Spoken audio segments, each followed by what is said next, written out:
Hello everyone. Today we're going to be giving Miss Rosie a bath. I've heard that she struggles a little bit with certain areas of the bath, so we're going to work on that today and kind of walk you through how you can desensitize your dog and work through some of the issues that you might have with doing some grooming that's less surrounding like a nail trim. If, whether it's your bathtub, whether you take her to like a self-serve bathtub, anything like that, we obviously have like this grooming tub here. You want to take everything step by step. So a lot of times when we're talking about task-related things with our dogs, whether it's a nail trim, cleaning their ears, doing a bath, blow drying, whatever, we think that we've accomplished it when we've finished the task, but in reality, we want to finish the task with compliance from the dog and them actually learning something and learning how to do it better and more efficiently for it to be more productive in the future. So you don't want to rush through the difficult parts. If anything, you want to hone in on what is most difficult for your dog and keep replaying that over and over again until it gets easier for them. So for instance, if getting into the tub is problematic, instead of like picking up the dog and putting them in the tub and holding them there and making it like a 5-person experience, you're going to put a leash on the dog and you're going to guide the dog up into the tub. Of course, she did that perfectly, like the angel that she is.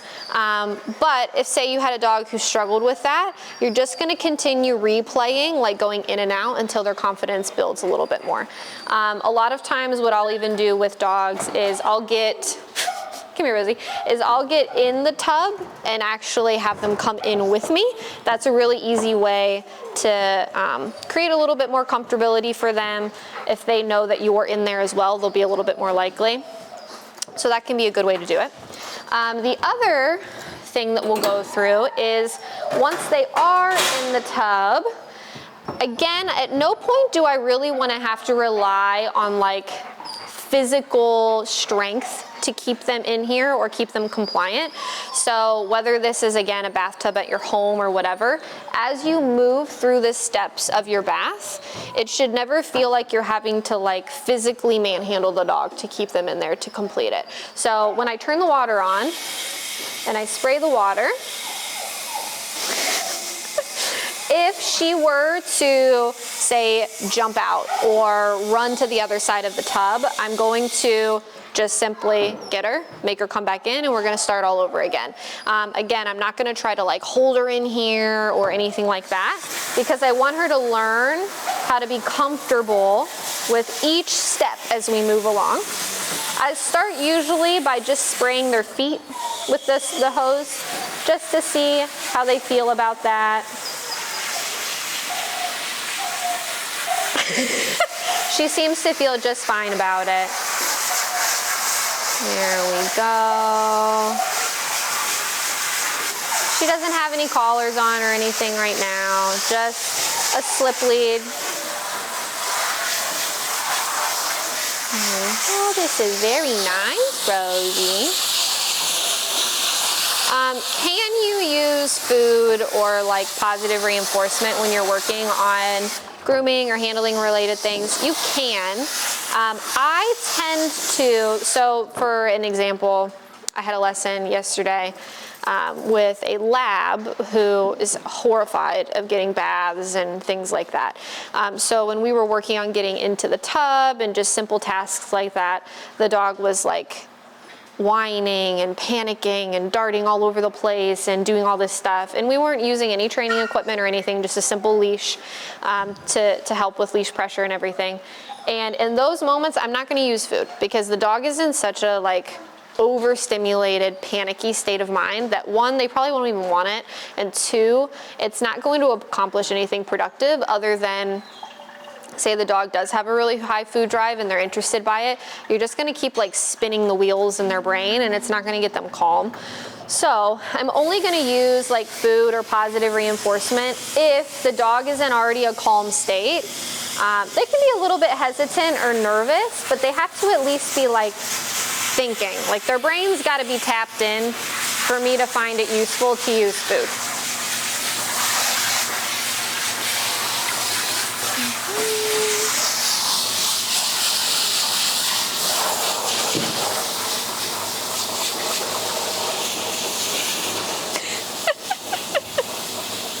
Oh, is that so nice?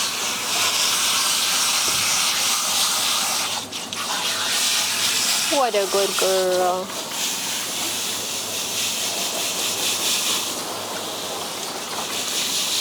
Why do you love that? All right, let's get some shampoo. Scrub it up, dub. Hold on. Here we go. If your dog is really sensitive with like water around their face or anything, you don't have to spray them directly in the face with the hose. You could fill up like a cup, dump it over their head. You could even just like wet a towel or a rag. Wow, I don't think I've seen any dog love getting a bath more than Rosie right now. What a perfect dog to pick about how to bathe a dog who doesn't like getting baths. Oh my gosh. Love you too. You're doing great. Doing real good.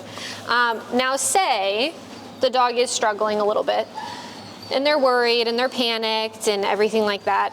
A big piece of success is that, yes, if she was having a full-on meltdown, I'm not gonna persist and continue to like push her further and further along through the process, but I'm also not going to, thank you, I'm also not going to stop and retreat backwards. So if she was panicking and trying to stop the process, I'm not going to be like, okay, then jump out of the tub, whatever, let's go do it some other way, or we'll do it another time or whatever, because that is just going to reinforce that the bath was scary and that her way of getting us to stop is by acting like a fool.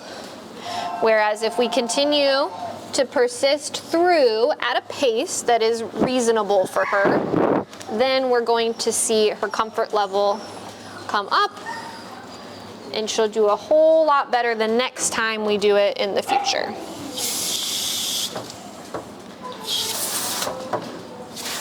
Time for a rinse.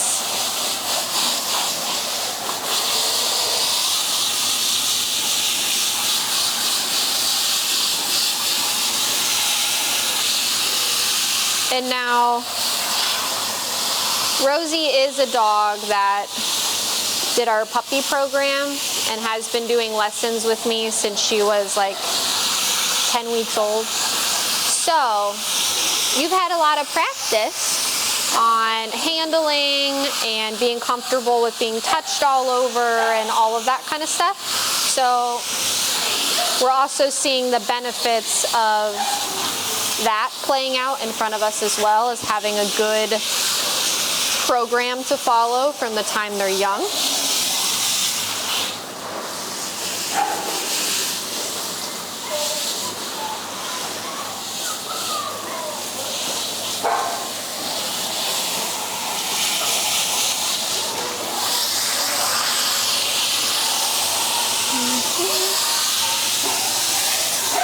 But I heard she has a hard time with the dryer, so we'll try that out once we're done here and we'll see.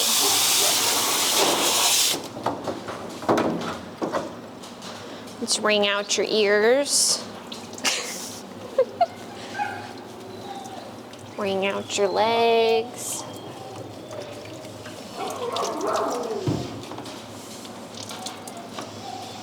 Wring out all the extra water. This is just going to be a cute bath time video instead of something educational.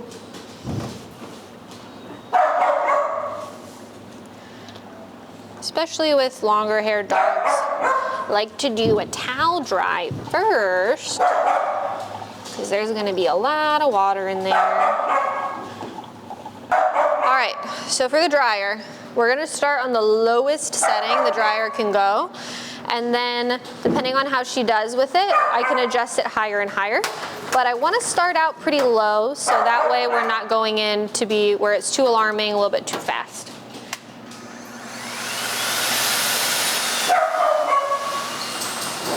I'm going to start near her feet or kind of her rear end.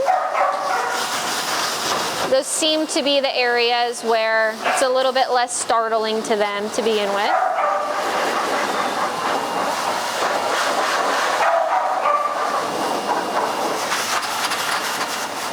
Good job. You're doing very good.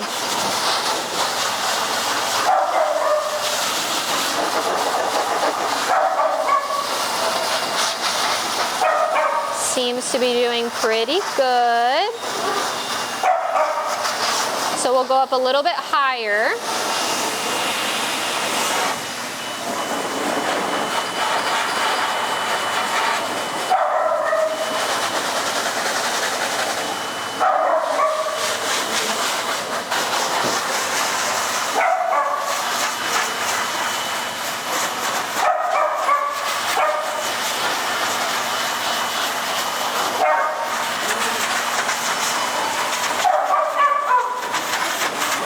Why is she being perfect? This is pointless.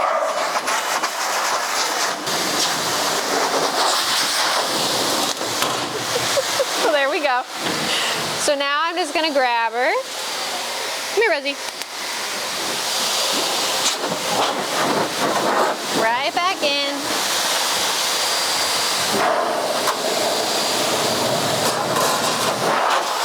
And continue on. And again, just helping her right back in the tub. Again, I can help when she starts to get out. I can get her back in. I shouldn't have to then continue holding her back into the tub. I want her learning how to comply with the boundaries.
Again, we always want to make sure we're ending that step of the process when the dog is compliant again. So if she were to have tried to climb out again, I'd want to put her back in and keep going.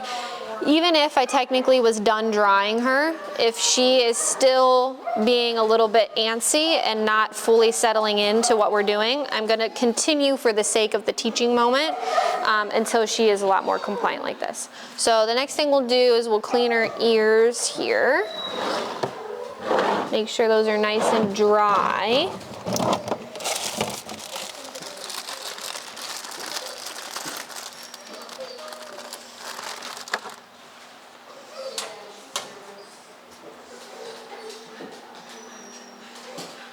Oh, that's nice, huh? Those look pretty good in there. Anytime you have a dog with floppy ears, if you give them a bath, you want to make sure that their ears are nice and dry inside. That's a surefire way for them to get an ear infection, is if the moisture is stuck in there.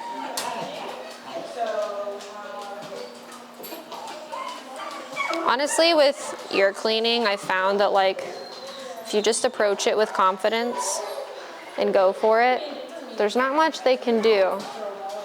Good job. Very nice.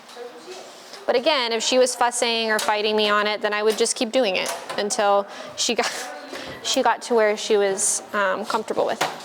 I know, hold on. Now, bring her out of the tub. Good job. I know you did very well.